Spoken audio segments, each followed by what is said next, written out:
യേശുവിൽ കണ്ടേ ആശ്വാസത്തെ പൂർണ്ണത. യേശുവിൽ കണ്ടേ. ദൈവത്തിൻ്റെ മഹത്വം. ഈ രാവിലെ സമയത്തെ നമ്മുടെ ധ്യാനത്തിന് വേണ്ടി എല്ലാ പ്രിയപ്പെട്ട സുഹൃത്തുക്കളെയും ഹൃദയാംഗമായി സ്വാഗതം ചെയ്യുന്നു. മനുഷ്യ ജീവിതത്തിൽ ഏറ്റവും പ്രധാനപ്പെട്ട ഒരു വിഷയമാണ് പരസ്പരം സ്നേഹം എന്നുള്ളത്. നമ്മെ ദൈവം സൃഷ്ടിച്ചത് ദൈവം തൻ്റെ സ്നേഹത്തെ പ്രകടിപ്പിച്ചിട്ട് മനുഷ്യരുമായിട്ട് എപ്പോഴും ഏത് സമയത്തും ദൈവം ഇടപെടുവാൻ താല്പര്യപ്പെടുന്നു. ദൈവത്തിന് സ്തോത്രം. നമ്മളെ സമശിഷ്ടമുള്ളവരെ നമ്മൾ പലപ്പോഴും നിന്ദിക്കാറുണ്ട്, നാം അപമാനിക്കാറുണ്ട്. എന്നാൽ ഏറ്റവും ശ്രേഷ്ഠമായ ഒരു വിഷയം എന്നുള്ളത് ദൈവസ്നേഹം നമ്മളിൽ വസിക്കുമ്പോൾ നമുക്ക് മറ്റുള്ളവരെ സ്നേഹിക്കുവാനും കരുതുവാനും കഴിയും. ഒരിക്കൽ ഒരു രാജാവ് തൻ്റെ ജന്മ ആഘോഷ ദിവസത്തിൽ സകലരെയും വിളിച്ചു കൂട്ടി താനിങ്ങനെ പറഞ്ഞു.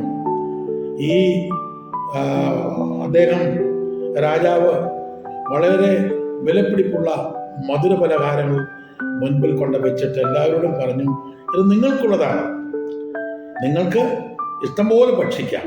പക്ഷെ ഒരു നിയമം, നിങ്ങളുടെ കൈ മടക്കാൻ പറ്റത്തില്ല, കൈ നിവർന്ന് തന്നെ ഇരിക്കണം. അപ്പോൾ എല്ലാവരും മനസ്സിലാക്കി ഇത് രാജാവ് വളരെ ചിന്തിച്ചിട്ട് ചെയ്ത കാര്യമാണ്. ഇത് യഥാർത്ഥമായിട്ട് കഴിക്കുവാൻ രാജാവിന് മനസ്സില്ല. അതിൽ അല്പസമയ ശേഷം ബുദ്ധിമാനായ ഒരു മനുഷ്യൻ പറഞ്ഞു, എൻ്റെ കൈ സ്ട്രെയിറ്റ് ആയിരിക്കട്ടെ, താനൊരു സ്പൂൺ എടുത്തിട്ട് എനിക്ക് ഈ സ്വീറ്റ് മറ്റൊരാൾക്ക് കൊടുക്കാൻ പറ്റും, ആ വ്യക്തി എനിക്ക് തരുവാൻ പറ്റും.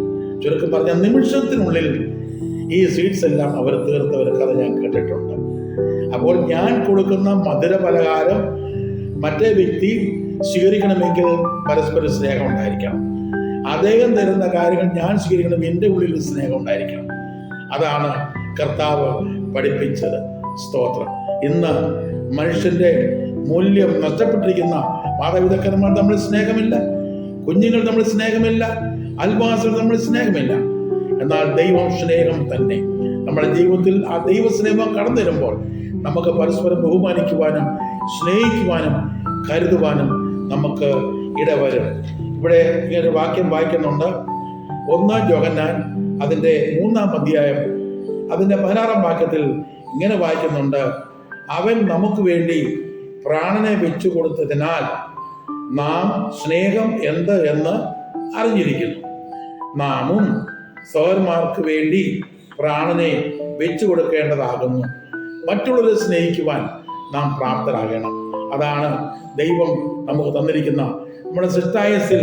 നാം ദൈവത്തെ സ്നേഹിക്കുന്നത് മാത്രമല്ല, നാം മറ്റുള്ളവർ, നമ്മുടെ സമശിഷ്ടങ്ങളെ, ദുഃഖത്തിലായിരിക്കുന്നവരെ ആശ്വസിപ്പിക്കുവാൻ, അവർക്ക് വേണ്ടി പ്രാർത്ഥിക്കുവാൻ, അവരെ അവിടെ നിരാശയിൽ പോയി കാണുവാൻ, അവരെ ബലപ്പെടുത്തുവാൻ നാം ഓരോരുത്തരും കടപ്പെട്ടവരാണ്.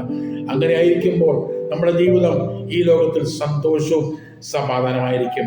ദൈവം ഈ വചനങ്ങളാൽ നമ്മെ ഏവരെയും അനുഗ്രഹിക്കട്ടെ. ഒരു നിമിഷം പ്രാർത്ഥിക്കാം. പരിശുദ്ധനായ ദൈവമേ, അങ്ങേ ഞങ്ങൾ വാഴ്ത്തുന്നു. അനുഗ്രഹിക്കപ്പെട്ടതായ സമയത്ത് കർത്താവേ, ഈ വചനം ശ്രമിച്ച എല്ലാ നിയമക്കൾക്കായി സ്തോത്രം ചെയ്യുന്നു. കർത്താവ് പരസ്പരം സ്നേഹിക്കുവാൻ, പരസ്പരം ബഹുമാനിക്കുവാൻ, കർത്താവ് ഞങ്ങളെ സ്നേഹിച്ചതുപോലെ സ്നേഹിപ്പാൻ ഞങ്ങൾക്ക് ആത്മാവിനെ നൽകി തരണമേ. ഹൃദയത്തെ വിശാലമാക്കണമേ. എല്ലാവരും അനുഗ്രഹിക്കണമേ. പ്രാർത്ഥനയോട് സ്തോത്രം യേശുവിൻ നാമത്തിൽ തന്നെ. ആമേൻ. God bless.